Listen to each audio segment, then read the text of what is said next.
Kota Medan merupakan tempat transit bagi para pekerja rumah tangga atau PRT yang menambah catatan kasus kekerasan terhadap PRT. Lalu bagaimana kompleksitas masalah PRT di Medan? Kami akan membahasnya dalam segmen Sekitar Kita.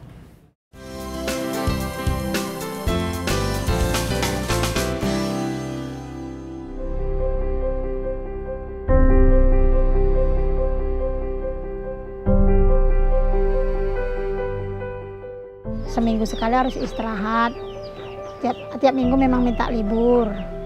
Harapannya kalau bisa ke depannya lebih baik lagi. Mengenai gaji ya kalau bisa ditambah, karena apa-apa sekarang udah mahal kan gitu. Kamu mau jadi kerja di rumah saya misalnya kayak gitu. Jangankan untuk gaji, dia itu belum mampu misalnya menyatakan berapa ya gajinya. Agak sungkan. Tindakan kekerasan, kemudian soal upah yang tidak layak, jam kerja, dan kemudian berbagai tindakan lain yang tidak manusiawi itu setiap tahun banyak dialami oleh pekerja rumah tangga.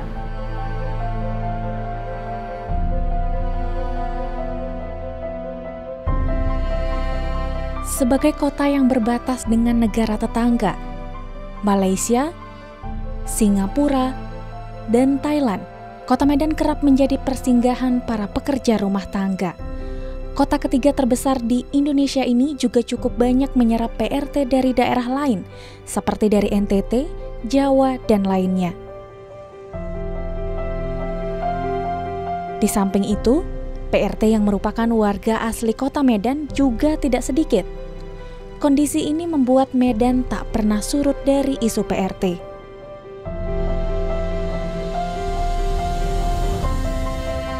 Dari 2003, 2 bulan.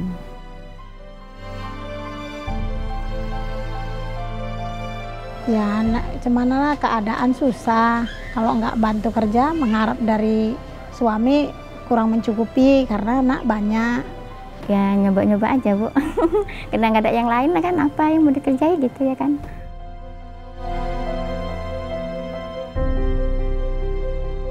Ya banyak duka citanya lah. Ya suka aja gitu. Maksudnya kita ngerjakan dengan apalah gitu, seikhlas kita, karena kita memang butuh kan gitu kan, butuh kerjaan, maksudnya daripada di rumah nggak ada kerjaan kan gitu. Nur Komariah, perempuan berumur 40 tahun ini adalah salah satu potret pekerja rumah tangga di Kota Medan yang berjuang untuk menghidupi keluarganya.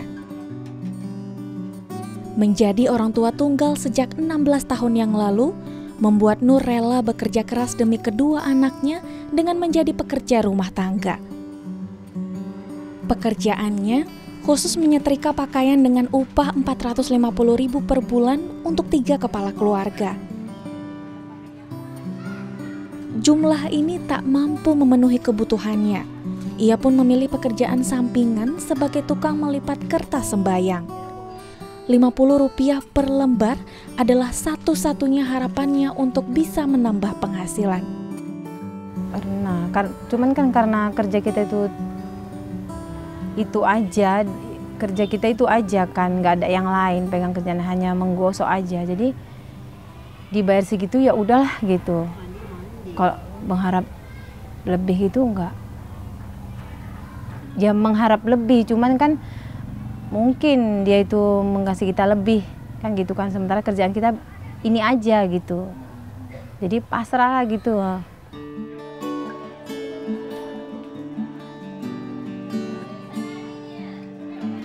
Di Medan, kisah para PRT khususnya yang berasal dari daerah lain sering mengejutkan masyarakat.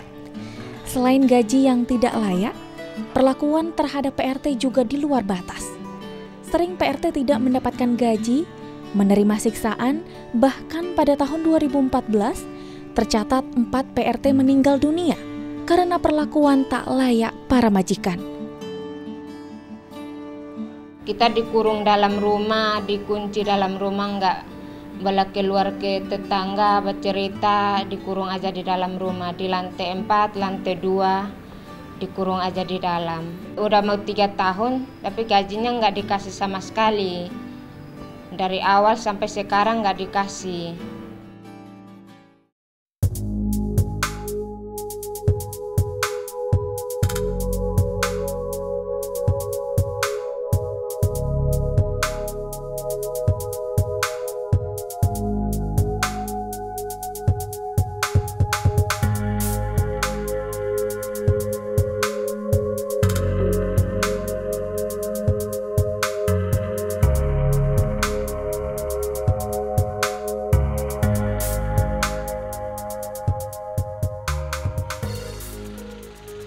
Kasus Mohar dan Samsul ditangani oleh Rina Sitompul, seorang advokat yang sudah selama 20 tahun ini fokus menangani kasus kekerasan terhadap anak dan perempuan.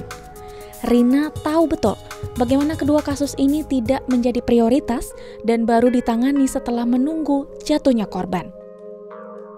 Salah satu korban ketika kita melakukan pendampingan, kita menemukan ada catatan kecil sih yang agak cukup miris kalau kita melihat waktu itu, bahwa kondisi mereka ketika di tempat majikan ini cukup parah. Misal salah satu ininya, tanggal 19 Januari 2014, padahal kejadian Februari, iya kan? Saya sakit muntah dan demam gara-gara makan kering. Nah, makan kering ini ketika kita tanya-tanya kepada adik-adik itu, memang mereka setiap hari itu hanya misalnya pagi sarapannya itu hanya makan pakai ikan asin seperti itu, siang makan pakai kerupuk, malam tidak. Itu negara harus campur tangan untuk melakukan memang bagaimana regulasi untuk melakukan perlindungan atau menjamin kebutuhan antara majikan dengan pekerja rumah tangganya. Kalau itu sudah jelas, ya, luar biasa. Kemudian bagaimana negara mampu menjadi jembatan memberikan pembobotan hak-hak dia. Karena biasanya gini, berbicara ke pekerja rumah tangga kita ini memang bergening tawar, mereka nggak mampu kepada majikan. Jadi pembobotan kapasiti mereka itu harus betul-betul harus digalakkan.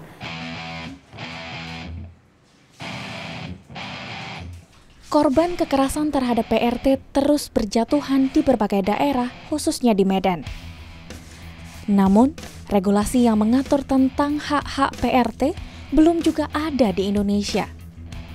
Konvensi ILO nomor 189 tahun 2011 tegas mendorong pemenuhan hak-hak PRT, namun konvensi ini tak kunjung diratifikasi pemerintah Indonesia. Sebuah rancangan undang-undang yang mengatur tentang PRT pun sudah digodok selama 12 tahun, namun belum juga menjadi undang-undang. Ya, kita juga tidak tahu apa yang menjadi penyebab kenapa DPR RI belum membahas RUU PRT ini, karena tidak ada penjelasan secara khusus yang dilakukan oleh DPR RI maupun sekretariatnya. Tapi kita melihat bahwa ini tergantung mindset berpikir legislatif kita di pusat sana. Apakah memang ada anggapan bahwa RUU PRT ini tidak terlalu penting dibanding RUU lain yang menyangkut modal, menyangkut berjalannya kekuasaan, dan RUU lain yang menyangkut sumber daya alam.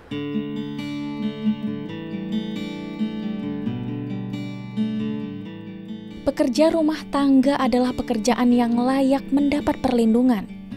Hak-hak pekerja rumah tangga adalah hak pekerja pada umumnya yang selayaknya diatur karena bekerja merupakan hak warga negara. PRT bukan pembantu, tapi pekerja. Akui hak-haknya seperti pekerja lainnya.